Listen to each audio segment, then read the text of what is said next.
This is a list of 10 of the best pets that you can use to win PvP pet battles in Shadowlands.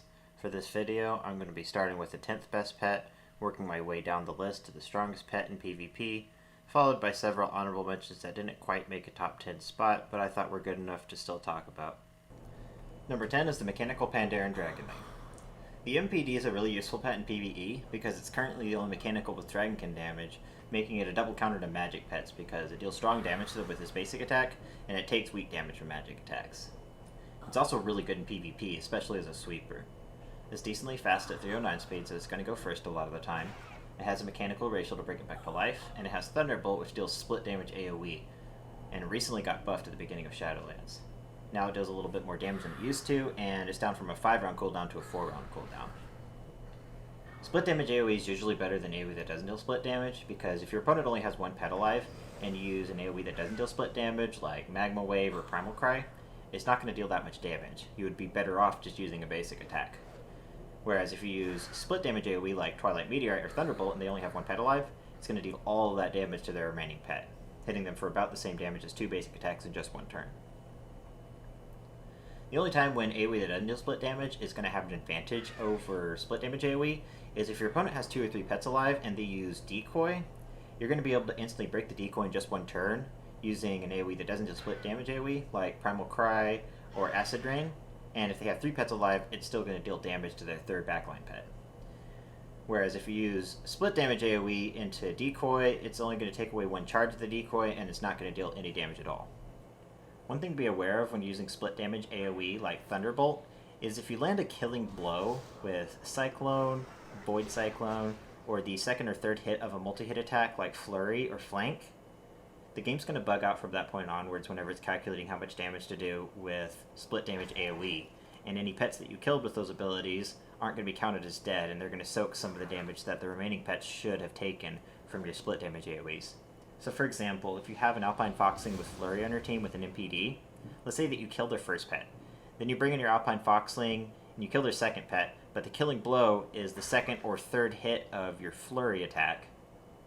Then whenever you bring in your MPD and use Thunderbolt, you should do 532 damage to their remaining pet. But because of the bug, the pet that you killed with the second or third hit of Flurry isn't going to be counted as dead, it's going to soak half of that damage of Thunderbolt. So you have to be very aware of that bug. It's not intended, and hopefully Blizzard will take it out of the game eventually, but it's been in the game forever, so you have to be aware of it, and because of that, I generally avoid using the MPD on Clone Dance teams because Cyclone's really RNG, so it's very difficult to control whether you land the killing blow or not with Cyclone, and if you do, it will cause that bug. And if you're using the MPD with any pets that have multi-hit attacks, be very careful not to land any killing blows on pets with the second or third hit of those multi-hit attacks, or it'll cause that bug and nerf your damage of your split damage AoE for the rest of the game. The main reason the MPD is so good is Decoy. Decoy and Bubble were both indirectly buffed in Shadowlands when Flurry was recoded to work like other multi-hit attacks, such as Flank. In the past, Flurry would counter Decoy by breaking it instantly in just one turn, and if you're faster, you could still deal some damage after breaking it. Now that it's been recoded, it takes 2 turns to break Decoy with Flurry.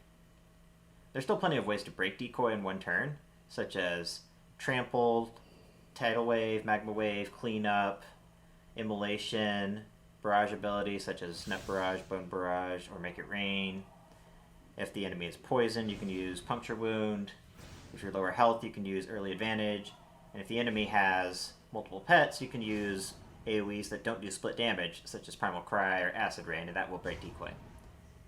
But if you're using the MPD as a sweeper pet, and it's the only one you have left, then those AoEs will not break Decoy.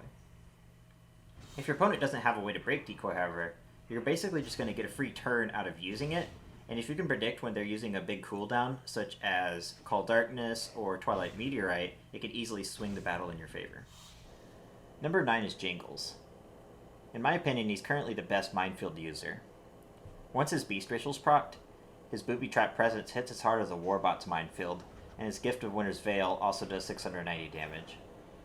He's incredibly fast at 345 speed, so he's going to go first almost all the time, which is great for his basic attack, which does extra damage if he goes first. Minefield can be countered with a couple different abilities, such as Consume Magic, Tidal Wave, Magma Wave, and Cleanup, and you can always just swap in an Elemental to take weak damage from it. but it's still really powerful in PvP and a lot of fun. Jingles isn't particularly great against elementals or mechanicals because his minefield is weak to elementals, and his Gift of Winter's Veil is weak to mechanicals, and he takes extra damage from mechanicals. But as long as you pair him with pets that deal aquatic damage and elemental damage, he's really strong and a lot of fun to play with. Number 8 is the Nightshade Sproutling. This little guy is extremely powerful if he's faster, so the SS breed is realistically the only viable breed in PvP, but his moveset is fairly flexible, so you can have a lot of success with several different moves. For his basic attack, you're almost always going to want to run Lash, which deals extra damage if you're faster.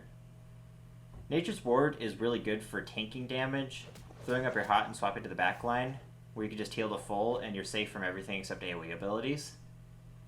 But weather abilities like Call Darkness, Call Lightning, Sandstorm, and Sunlight all got buffed in damage at the beginning of Shadowlands, and now Call Darkness is just so overtuned that I would never recommend giving it up for Nature's Ward, as good as Nature's Ward is. Fist of the Forest is also really good. It can take your opponent by surprise. It does about as much damage as 2 basic attacks in just 1 turn. But Blinding Poison is just so useful for avoiding damage and controlling your opponent that, as good as Fist of the Forest is, I would recommend always running Blinding Poison instead, although Nature's Ward and Fist of the Forest are perfectly viable moves and you can win a lot of games with them. Blinds are arguably the best CC in pet battles. Stuns usually have a 5-round cooldown. Ashes of Outland also has a 5-round cooldown but deals damage. Blinding Poison has a 4-round cooldown. Blinding Powder only has a 3-round cooldown, and Flash only has a 3-round cooldown and also deals damage. Sleeps break on damage, but blinds don't. When a sleep or a stun expires on a pet, they gain resilience and can't be reslept or restunned until the resilience is over, but they can still be blinded, and blinds don't apply resilience. Critters are immune to sleeps and stuns, but you can still blind a critter. If the enemy pet is about to use a big cooldown like Call Darkness or Twilight Meteorite, and you put them to sleep or stun them, it's just going to put them to sleep or stun them, and they're not going to be able to use their ability. But they can use it as soon as they come out of the CC. Whereas if you blind them, they're going to use their ability, it's going to miss, and it's going to go on cooldown, so they can't use it whenever they come out of the blind. The only time stuns and sleeps are going to have an advantage over blinds is if the opponent has moves that aren't affected by blinds, such as 200% hit chance moves, or buffs like Dazzling Dance, or Shell Armor, or Shell Shield, or a heal, or a decoy or something. But as far as avoiding damage goes, blinds are far superior to stuns and sleeps. Number 7 is the Vibrant Glimmerfly. Shadowlands introduced several new Dazzling Dance pets, and all of them look very promising for PvP. Dazzling Dance can take a decent pet like the Stormborn Whelpling and instantly make it tier 1, and when combined with an already tier 1 pet like Twilight, it can be incredibly difficult to counter. The Vibrant Glimmerfly's basic attack isn't particularly exciting, but what makes him a lot of fun in PvP is Sweep. Force swaps on Fliers are really difficult to deal with, because they'll almost always go first. Most force swaps will either work like Nethergate and Phase Punch, where they'll simply bring in the next pet in line regardless of health, or they'll work like Meat Hook or Wind Buffet or Death Grip, where they'll bring in the lowest health pet. Sweep, however, always brings in the highest health pet, so even if your opponent predicts exactly when you're going to use Sweep, and they try to juke it by bringing in a different pet, it usually won't bring in a pet that they want, especially if they want to start with a low health pet like Anomalus. Number 6 is Twilight. On his own, he's already a really good pet, and when you combine him with his speed buff, he's an absolute monster. Weather damage is overtuned in Shadowlands, so his Call Darkness hits like a truck. While the weather is darkness, Surge of Light is a 3-round cooldown stun that does more damage than a basic attack, and even if you change the weather, it still has a 25% RNG chance to stun. Pets with Decoy or Bubble, like the MPD or the Hermit Crab, can counter Twilight fairly well, but as long as you pair him with pets like the Bone Serpent, which can break Decoy, he should do just fine. Part of why Twilight is so good is if you're running Twilight Fire, then on paper one of the best counters would be a critter that does mechanical damage, because you would take weak damage from Twilight Fire, you wouldn't be stunnable by Surge of Light, and obviously your mechanical attacks would be strong versus Twilight. The problem is there isn't a single critter that has mechanical attacks. So it's a similar situation to the Kunchong Hatchling from Legion, where part of the reason that it was so hard to beat was you couldn't double counter it. In order to double counter it, you would need to be a Dragonling pet to take weak damage from Alpha Strike, and you need to have aquatic damage to hit it hard whenever it has Nature's Ward up. And no such pet existed until 2 expansions later when they introduced the Moontouch Netherwhelp. With Dazzling Dance, Twilight's faster than even Speed rabbits, so he'll farm every critter with Pounce. Your best bet to counter him is probably to use beast pets like Kovok or the Alpine Foxling to take weak damage from his big cooldowns. Number 5 is the Lost Quill.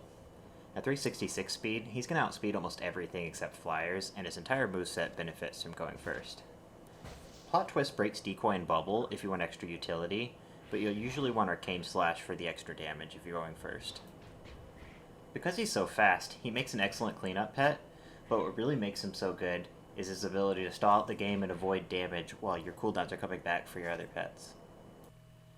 Deep Research is a 5-round cooldown that works just like Bubble, except that after you use it, you have to spend a turn recharging, during which you can't swap or use any other abilities.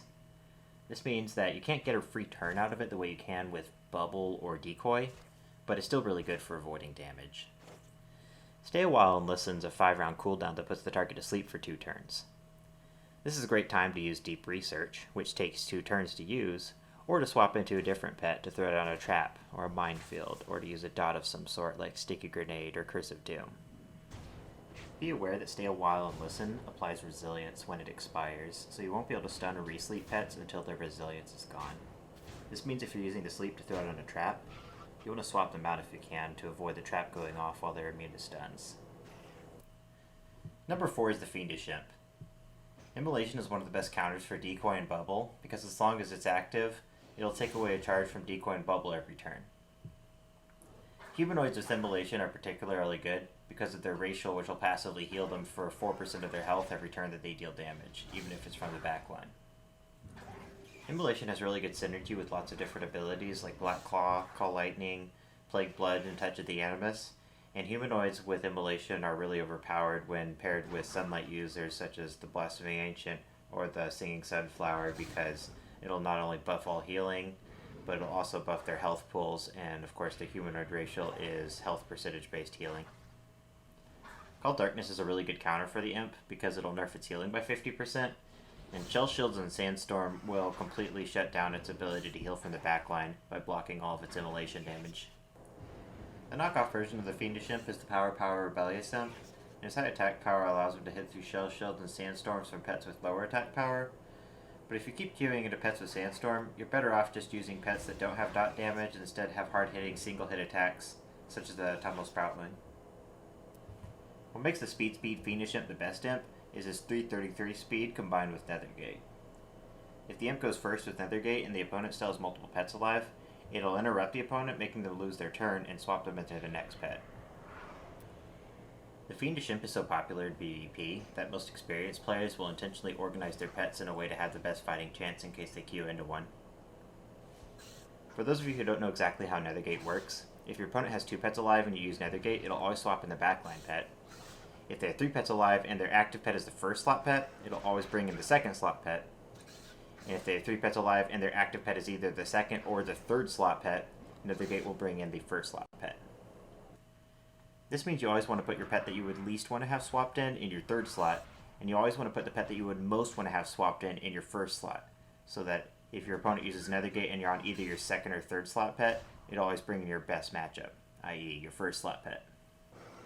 If you have a pet with undead damage, you should always put it in your first slot, so you can hit the Imp hard if it decides to stay on the front line after swapping you in.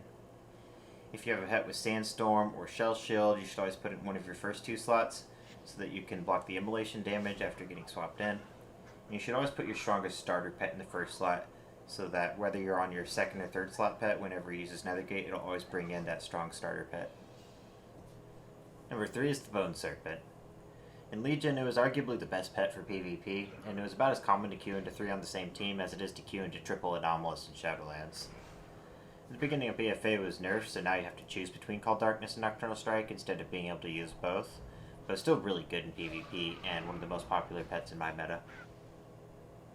Decoy and Bubble tend to give Darkness pets a really hard time because very few of them have Decoy breakers, so having Bone Barrage makes the Bone Serpent a staple pet for any Darkness team, especially now that the Frostfur rat can no longer instantly break Decoy with Flurry.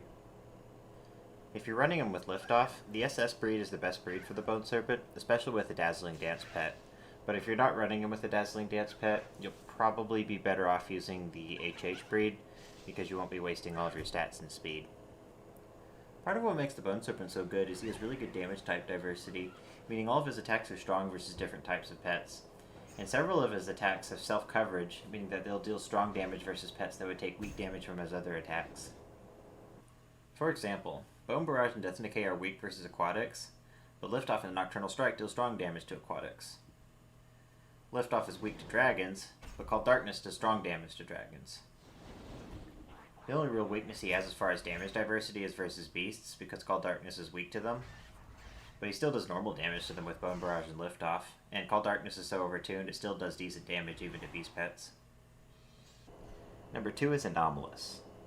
The moveset I recommend for him is Corrosion, Toxic Fumes, and Poison Protocol, but he's really good no matter what moves you run him with, and the most popular moveset is probably Corrosion, Void Nova, Poison Protocol for extra AoE. He has pretty much everything you could ask for a great pet in PvP. His attacks have really good damage diversity, his moves have really good self-synergy, he has AoE, he can break decoy, his moveset and stats complement his racial really well, and he has a weather changer. Having a weather changer is probably the most important thing a pet can bring to a team in Shadowlands because of how popular weather teams are at the moment, and Toxic Fumes has really good synergy with the rest of Anomalus' moveset by buffing the duration of Corrosion and Poison Protocol by a turn, except versus Elementals, of course. Toxic Fumes also synergizes well with pets that have Dots, Puncture Wound, Sludge Claw, Contagion Strike, and Great Sting, and it has some buggy interactions with abilities like Huge Fang and Vicious Fang. Toxic Fumes counts on non-elementals as poisoned, and for whatever reason when Huge Fang or Vicious Fang are used against a poison pet, they instantly deal full damage, rather than taking several turns to ramp up to full damage like they're supposed to. This makes pets with Huge Fang or Vicious Fang incredibly overpowered when paired with Anomalus. This bug is clearly unintended, and Blizzard will fix it eventually, but probably not before Shadowlands is over. Usually the magic racial is very underwhelming in PvP, especially when compared to passives that can grant 50% damage or speed buffs, or healing, or immunity to weather effects, or even resurrection. But Anomalus' stats and moveset complement his racial really well. Because Anomalus is such a low health pool, his magic racial is going to proc a lot more often than other magic pets. And because he doesn't waste any stats into health, he's able to have super inflated attack power while also having a really good speed stat. Even if you burn him down as quickly as possible, he only needs 2 or 3 turns to get a lot of value out of his high damage cooldowns. Number 1 is the Qiraji Guardling. The SS breed is the best by far, so you can take advantage of going first with Blackout Kick, interrupting your opponent and stunning them for a turn. What makes the Qiraji Guardling so good is Sandstorm.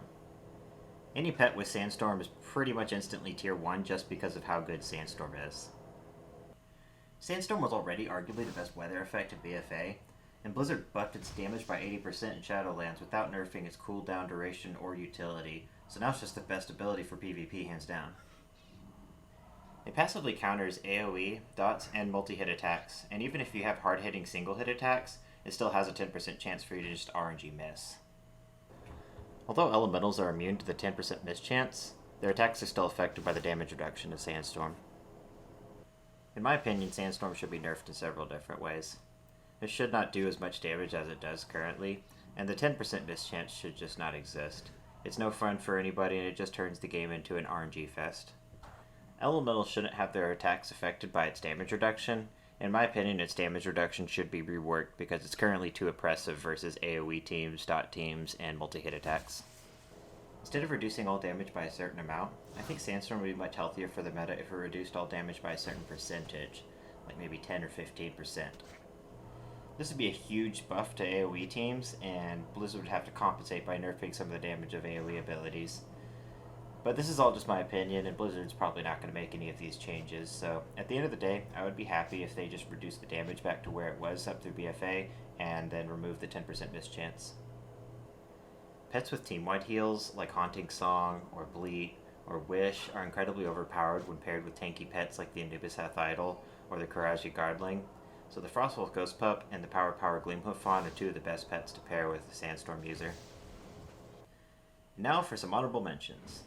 The following pets almost made the list, but didn't quite make the cut for one reason or another that I'll go into briefly. Up first is the Bronze Whelpling. The SS breed's able to take advantage of going first with Arcane Slash, Crystal Prison, and Liftoff, and he's really good against Anomalus, but his two biggest drawbacks are if he's slower, he's basically useless, and he doesn't have a way to change the weather, except for Arcane Storm, which obviously clashes with Crystal Prison, so it's not really a viable build. Our next honorable mention is the Speed Death Adder Hatchling. In my opinion, he's still the best pet with a blind, but the reason the Nightshade Sproutling made the list and he didn't is just because of how overpowered Call Darkness is. Next honorable mention goes to any pet with Sunlight and Photosynthesis, with the best ones being the Blossoming Ancient, Brute, and Fosling for having Iron Bark to mitigate damage. While Sunlight did get buffed to do more damage, these pets really thrive in a meta where weather changes aren't as prevalent, because if you can change their weather, their healing isn't nearly as overpowered.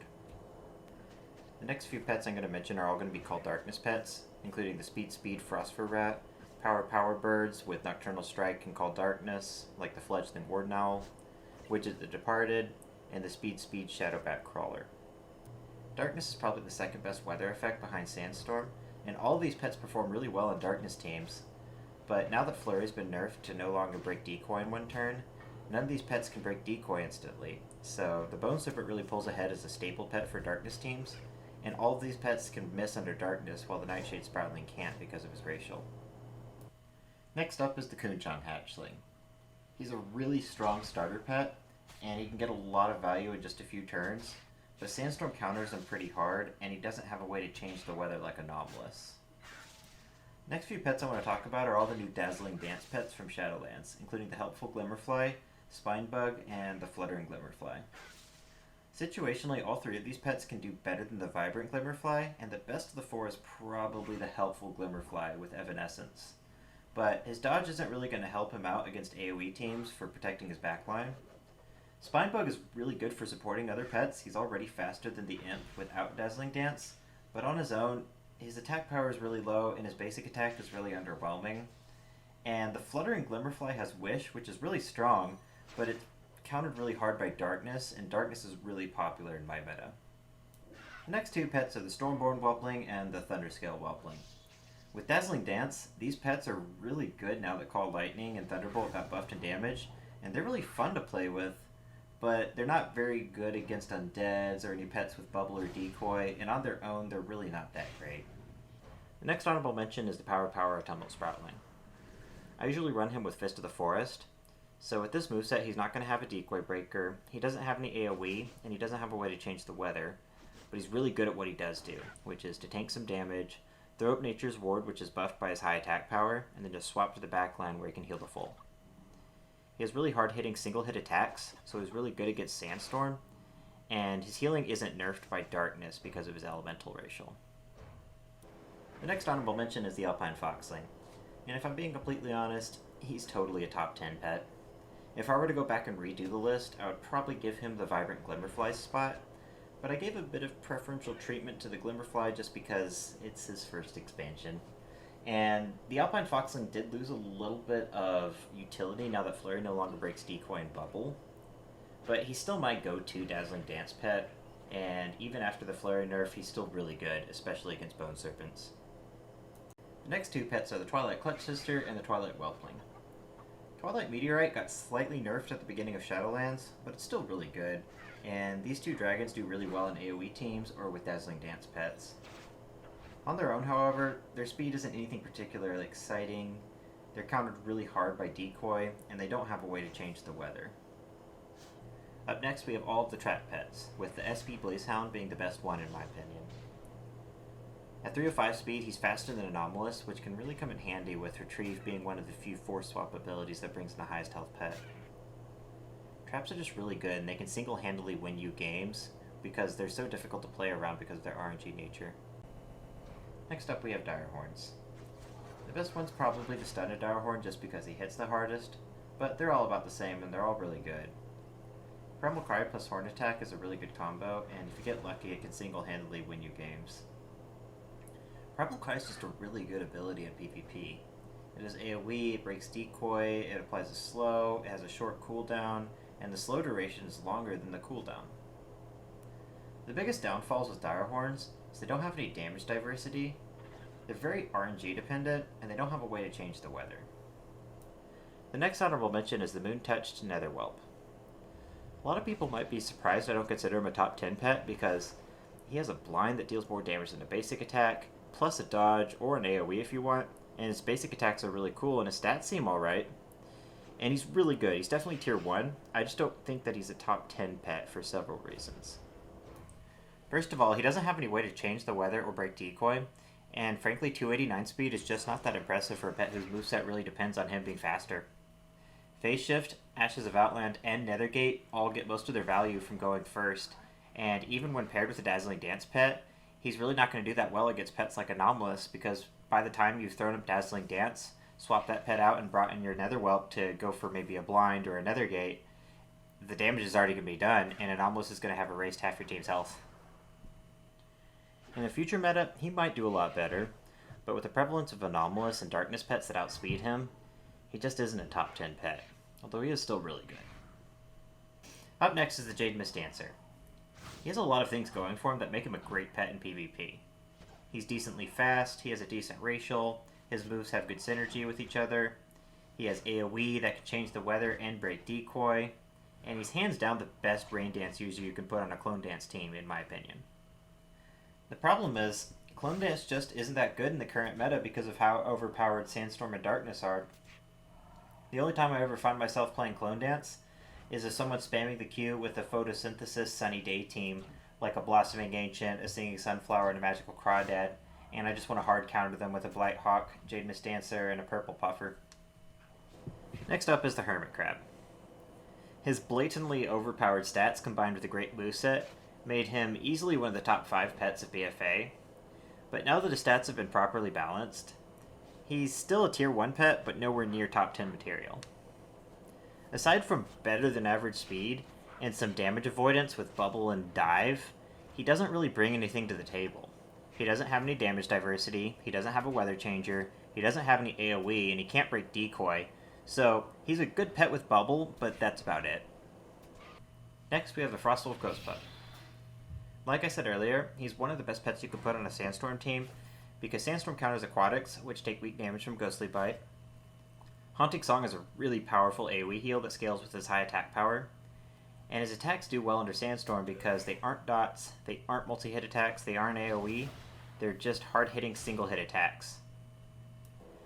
He has really great stats for an undead, because undeads don't really care as much about speed as other pets, since they can always just come back to life after they die to attack, or to throw up a team buff, or to heal their allies.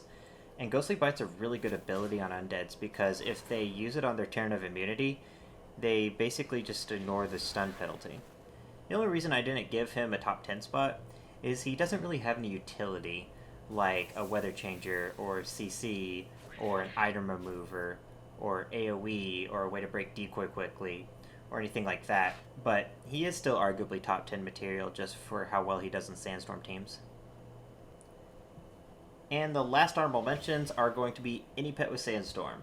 The best ones besides the Qiraji Guardling probably being the Living Sandling, the Akir Tunneler, and both of the Idols. The only reason I didn't give any of these pets a top 10 spot is I didn't want my list to turn into Anomalus plus 9 Sandstorm pets. So for the sake of keeping this video mildly entertaining, I'm just going to leave all of these Sandstorm pets as honorable mentions. And that's the list. If there are any pets I missed that you think deserve a top 10 spot, be sure to let me know in the comments. And if you have any pets you want to see me play with in the future, be sure to let me know that as well. Thank you all very much for watching, and I will see you all in the next one.